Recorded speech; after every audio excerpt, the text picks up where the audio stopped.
Hello and welcome to this tutorial for Specialist Mathematics. In tonight's tutorial, we're looking at statics. I'll be your host, James Moss. So the learning intentions for tonight's webinar are to try and represent forces as vector quantities, to understand the basics of Newton's laws of motion, to understand what it means for an object to be in equilibrium, to identify some forces acting on an object, such as a weight force, normal force, and any tension forces. And as part of this, we want to try and label and identify all the forces acting on an object in the diagram, to resolve any forces into components. And then from there, we want to try and equate any forces by constructing some simultaneous equations to solve for unknown forces or potentially any unknown angles. Now, we want to find out the total force acting on an object. We can refer to that as the resultant force, or sometimes it's referred to as the net force. And to determine the net force, what we're going to do is try to calculate the vector sum of all the forces acting on an object. So again, a throwback to term one, we looked at vectors. We can add our vectors from head to tail.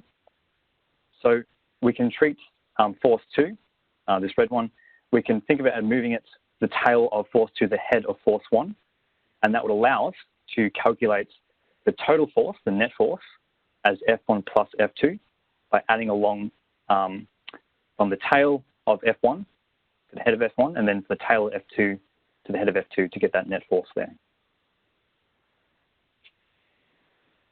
As part of this topic of mechanics, we briefly look at Newton's laws of motion.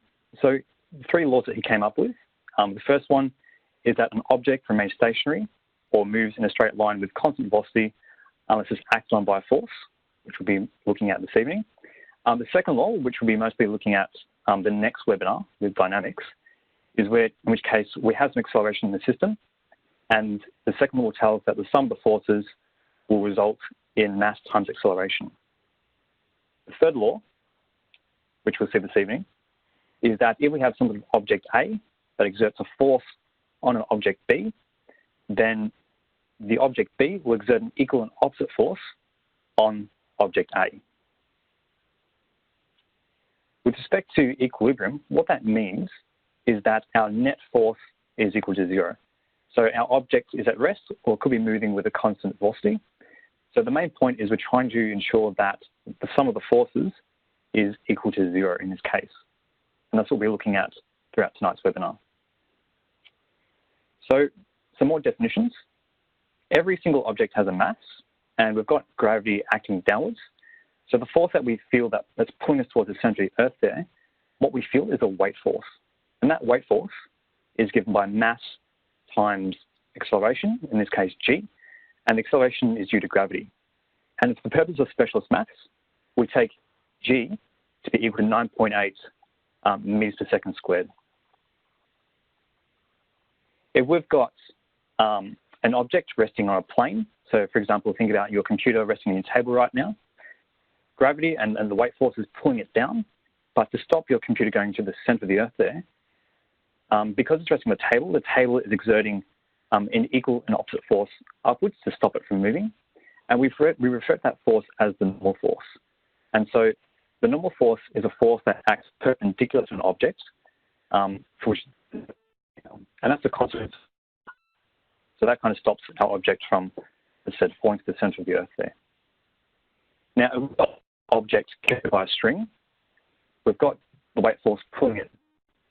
And again, to stop our object from falling to the center of the Earth, it's like you're holding it up, and that force that's pulling it up is given by the string, which is again a consequence of Newton's third law there.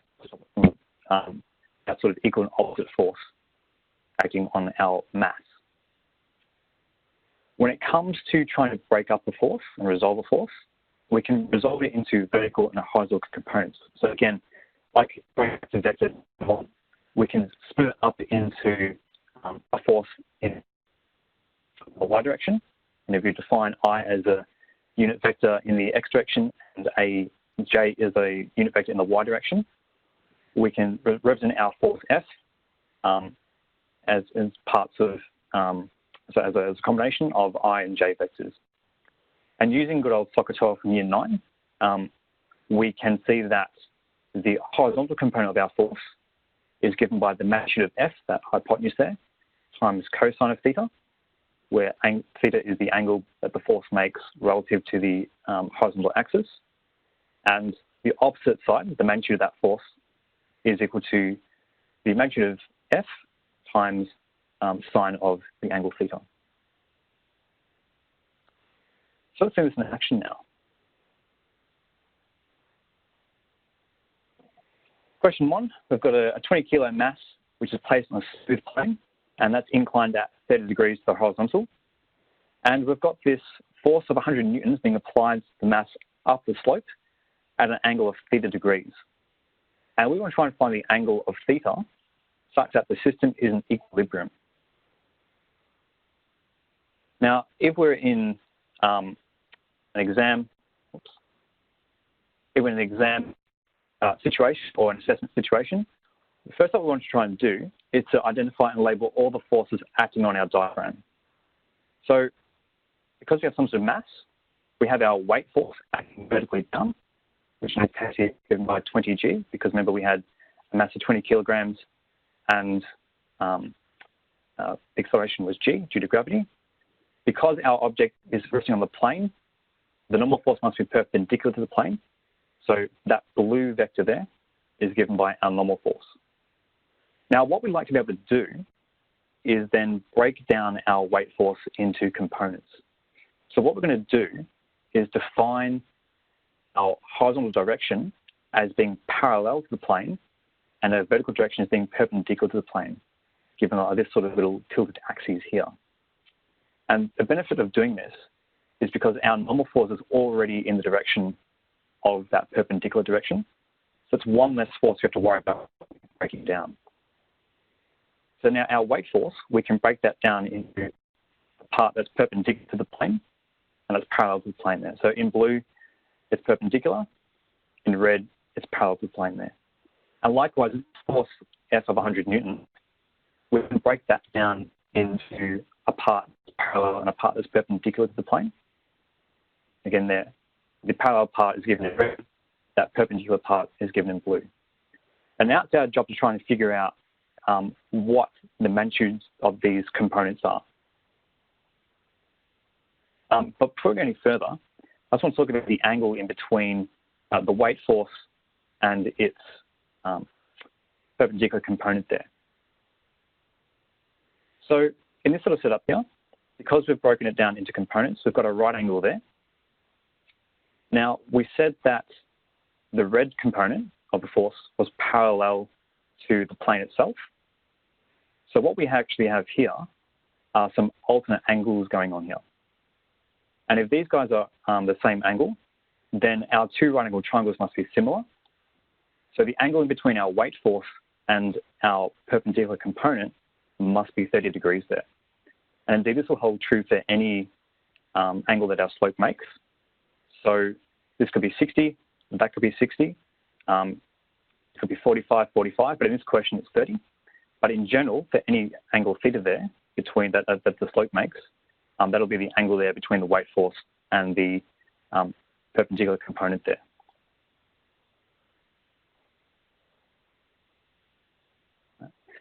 So again, using SOHCAHTOA from Year 9, we've got our hypotenuse for our weight force as 20g.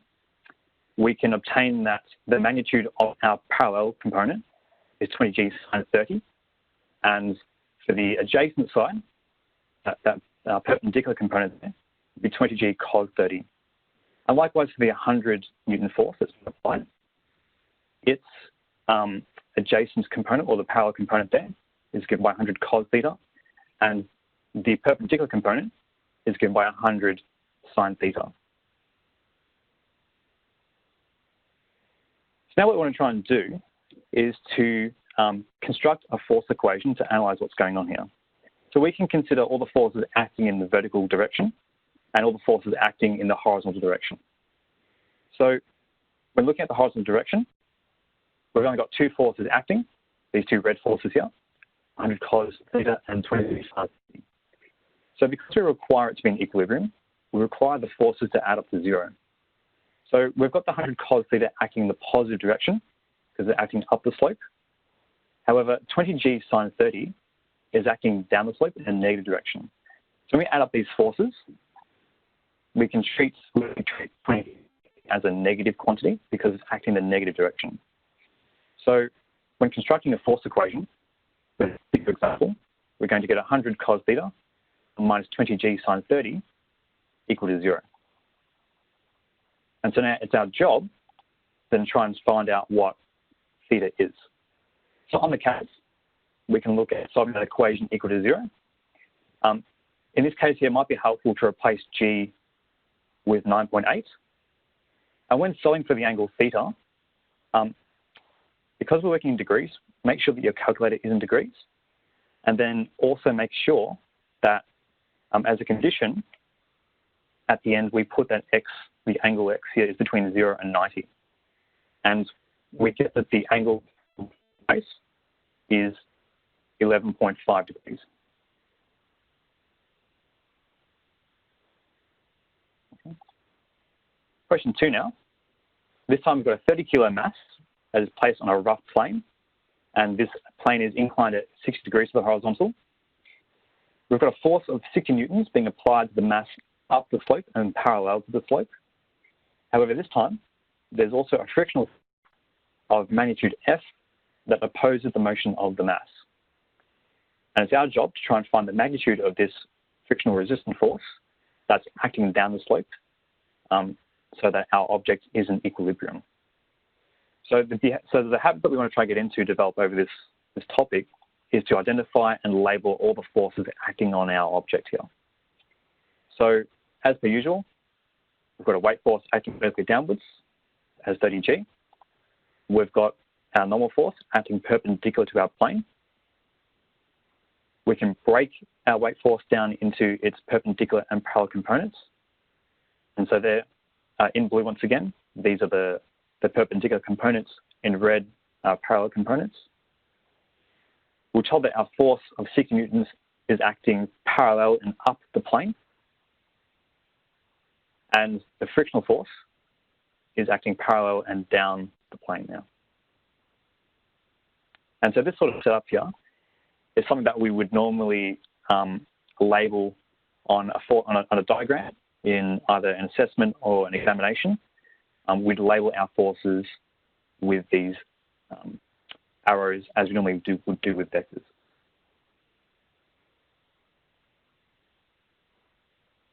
All right. So we've labeled all the forces acting. We've got 60 degrees between our weight force and our perpendicular component there.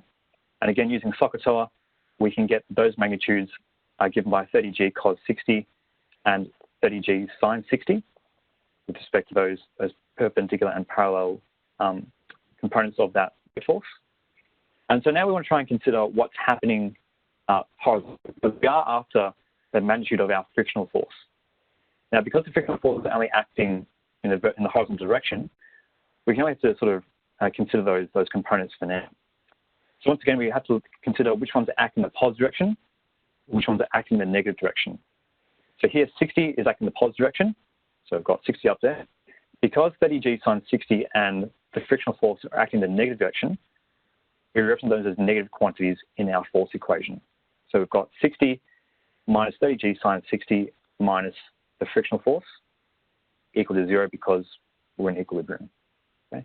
Another way to sort of view this equation as well is that the forces acting in the positive direction must balance out with the forces acting in the negative direction. So our 60 must balance out with the frictional force and that parallel component for the weight force there. Right. We are solving for the frictional force, so we can transpose this to make FR the subject, and then we have to deal with this sine 60. Now, if we are in a tech-free scenario, we'd have to rely on our exact values. If we've got the CAS in a tech-active scenario, we are a bit safer, and we'd get an answer of 60 minus 15 root 3g. Now, because we're after the magnitude, it is a bit helpful to put around absolute value signs, because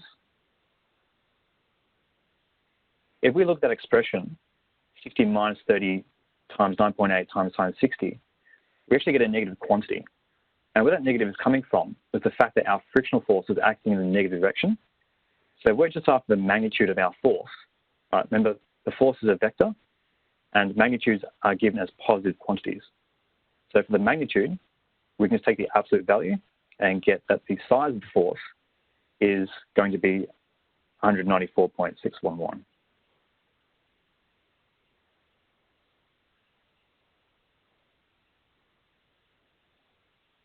Right. This time now, we're going to look at some tension. So we've got a mass of m kilograms being held in equilibrium by two ropes. And the first rope makes an angle of 30 degrees to the horizontal and has a tension of T1 newtons. The second rope makes an angle of 60 degrees to the horizontal and has a tension of T2 newtons. First up, we want to try and show that T2 is equal to root 3 T1. And so before we even look at part B, let's worry about part A. So like before, we want to get in the habit of trying to identify all the forces acting on our object. So as per usual, we've got a weight force acting vertically down. In this case, it's given by mg. We've got our two tension forces acting on our two strings, T1 and T2. Now, with this sort of setup, it's often easier to define our x and y directions as it normally would be. That is, like x being the horizontal direction and y being the vertical direction here, rather than sort of having to tilt the axes, because our weight force is already in the vertical direction there. So that becomes much easier, and so we don't only worry about having to resolve our two tension forces. Now, in doing so, if we consider T1, it has some sort of vertical component and a horizontal component, as does T2. So T2 has its own vertical component and its own horizontal component there. So when it comes to labeling a force diagram, it will be sufficient enough to label our two tension forces and our weight force, but to actually get into the problem and to find out whatever quantities we're trying to find, we're going to have to resolve these forces and consider the horizontal and the vertical directions here.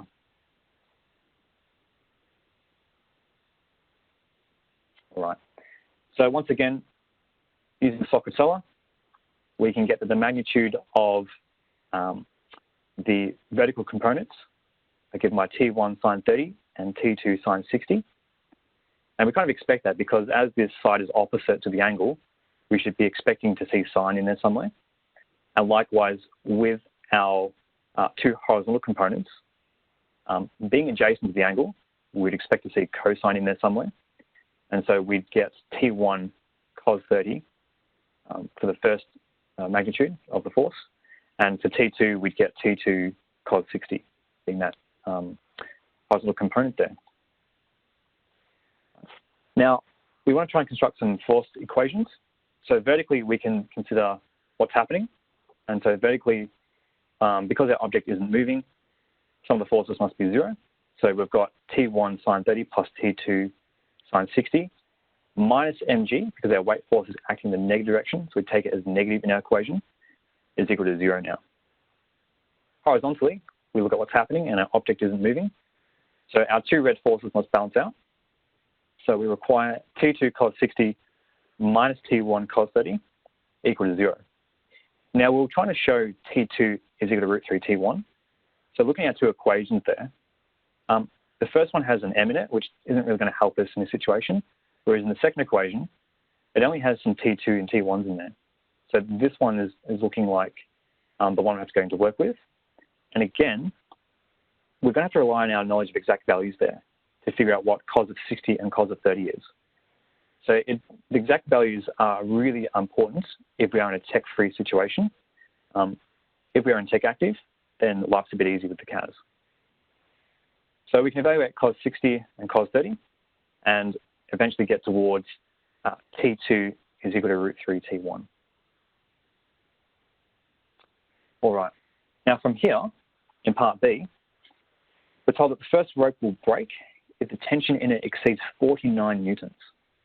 And we want to try and find the maximum value of N, which the mass will remain in equilibrium. So what this is telling us, firstly, we're trying to find out an M value, but what we're given is the maximum value of T1, being 49 newtons. So if we think back to our first equation, our first forced equation, we had an m in it. And so that's the one that we're going to use to play around with to try and find out what our maximum n value is.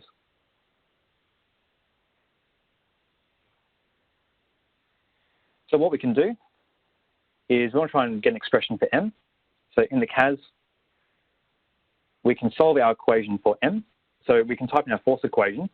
Now, when typing in T1 and T2, we can just treat it as T1 times sine of 30 plus T2 times sine of 60 minus m times g equal to 0.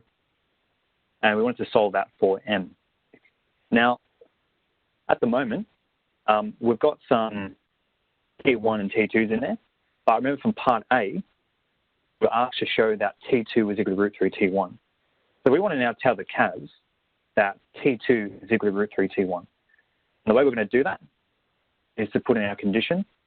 So we're going to put in a control equals to bring up our little submenu and put our such that, our given line, should say that T2 is equal to square root of 3 times T1. Okay. There's a clean little expression for m there involving T1 and g. So from here,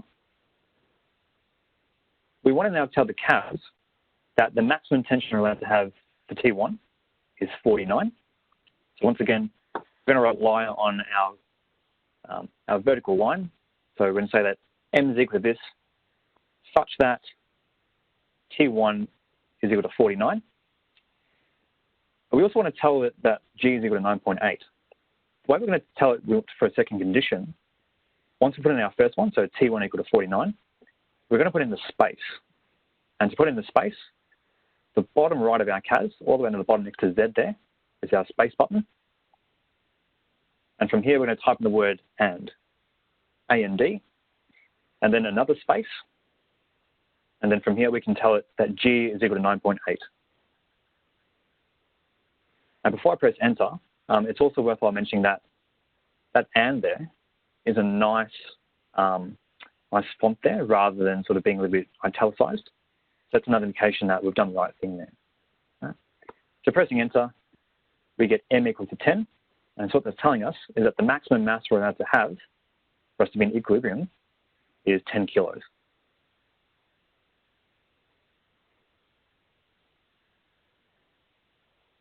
All right. So in this one, connected particles, we're going to blend the idea of tension and the idea of inclined plane.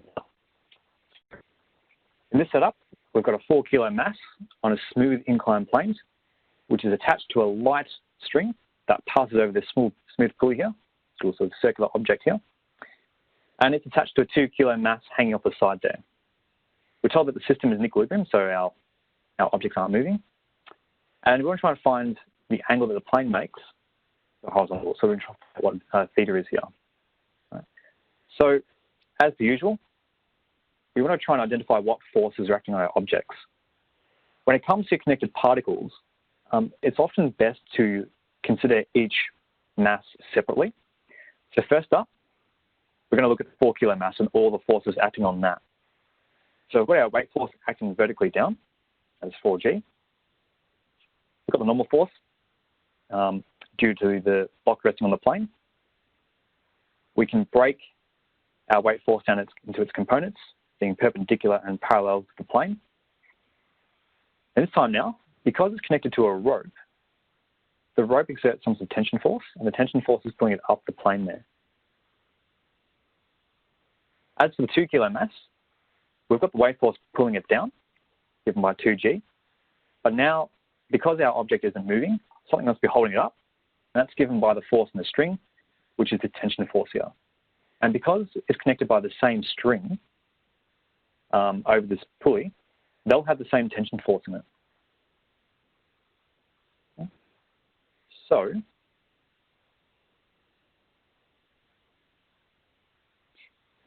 once we've identified all our forces on our diagram, we need to then try and the magnitude of our forces of the weight force, those components there. So the perpendicular component is given by 4g cos theta, parallel component 4g sine theta using Socratella. And once again, we want to try and consider some force equations of our two objects. So if we consider the 4 kilo mass, horizontally, some of the forces must be 0. So our tension force, this red one here, must balance out with our red force due to the weight force there. So our parallel component there of 4g sine theta. So those guys must balance out. And from our 2 kilo mass, some of the force is equal to 0. So our tension force must balance out with our weight force. And therefore we get T equal to 2g. Now, if we're doing this by hand, we can do a bit of substitution.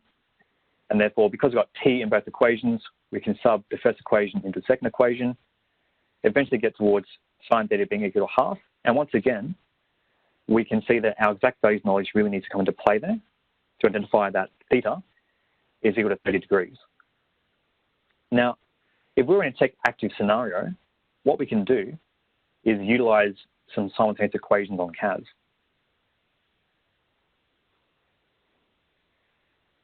So to enter in simultaneous equations, we're going to go Menu, Algebra, System of Equations. I've got two equations, actually, yeah, two equations. Now, I only want to solve for my angle theta, but to be a bit easier on ourselves and a bit efficient in an examination, I might just call the angle X, because X is really accessible on our keypad there. So our two force equations, T equal to 4 times G times sine of X. And our second force equation was T equal to 2 times G. Once again, I want to tell the CAS that my angle must be between 0 and 90. I don't want any general solutions here. So control equals my given line. And given that the angle, in this case, X, is between 0 and 90. And I also want to tell the CAS that G is equal to 9.8. So once again, put in a space, A and D, and another space, my second condition, G equal to 9.8. Okay. Now, this may seem like a bit of a long way to do it, but what we do get for free is obviously the angle being 30 degrees, but also we pick up the tension force for free as well. So if there's more to the question, if we needed to find out, say, what T was, then rather than having to do sort of two separate calculations, we can do it all in one clean sweep using simultaneous equations there.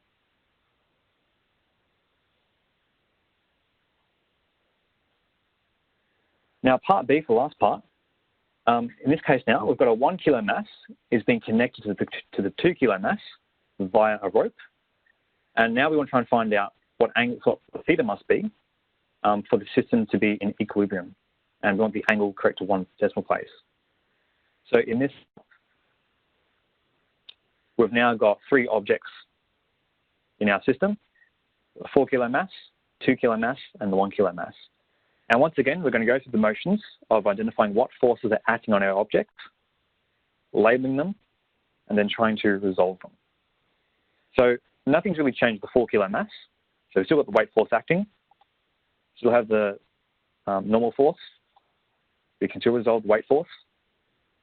We've got tension still acting, but in this case now, I'm going to call it T1. And the reason for that is we've got 2 ropes at play here. We've got one rope between the 4 kilo and the 2 kilo mass, passing over this pulley. And we've got a second rope acting in between the 2 kilo mass and 1 kilo mass. So these ropes might have 2 different tension forces. They may not do, but to be safe, I'm going to call it T1 for this first tension force. And as we'll see in a tick, the second rope will refer to that tension as T2 there. So 2 kilo mass now, still tension holding it up. In this case, it's called T1. Now, the force is acting down. It has sort of weight force pulling it down. But because we've got this rope connected between the 2 kilo and the 1 kilo, we've got this second tension force now in play, which we'll call T2. Lastly, for the 1 kilo mass, we've got weight force pulling down, given by G here. And to stop the force from falling down, we've got tension pulling it up in this rope, and we're going to call it T2. So now, we want to try to resolve our forces and construct some force equations. So we've still got 4G cos theta and 4G sin theta for our components of our weight force for the 4 kilo mass. Once again, we're going to go through the motions of constructing some force equations. So for the 4 kilo mass, horizontally, our T1 force is balanced by the 4G sin theta force, so our weight force. For our 2 kilo mass, we've got T1 inwards, downwards we've got T2 and the weight force from this 2 kilo mass. So T1 must balance out with T2 and 2G, the second equation there. For our 1 kilo mass, we could do, or we'd say that T2, our tension force, must balance out with our weight force acting downwards and get T2 is equal to G. We've got 3 equations. If we do it by hand, as we'll see here, in a tech-free setting, it'll be a lot of substitution, a lot of max substitutions, so 3, and then try to series. If we are in a scenario, we can utilize, again, some simultaneous equations from there. So if we do have the CAS up our sleeve and available to us, once again, we can use some simultaneous equations. In this case, I've got 3 force equations. I only go, again, I'm going to call it X. We can type in our 3 force equations. T1 equal to 4 times G times sin X. Second one was T1 equal to T2 plus 2G. And lastly, T2 is equal to G. From here, we want to tell the CAS that our angle is between 0 and 90. So just like before, we want to put in our such that line, our given line, say that 0 is less than or equal to X, which is less than or equal to 90. And we want to tell it that G is 9.8. So space, A and D, another space, G equal to 9.8. Okay. And again, the benefit of doing it using simultaneous equations is we get the angle straight away. It's 49 point, if it's 1 decimal place, it'll be 48.6 degrees. But also, and the T, and we're solving for, CAS will give us the other unknown quantities for free as well. Now that kind of all concludes what we have to study for this evening. Hope to see you next webinar for the dynamics section with Stephen. But until then, if you have any questions, please note put in the chat. Until then, stay safe and best of luck with your studies for the rest of the year.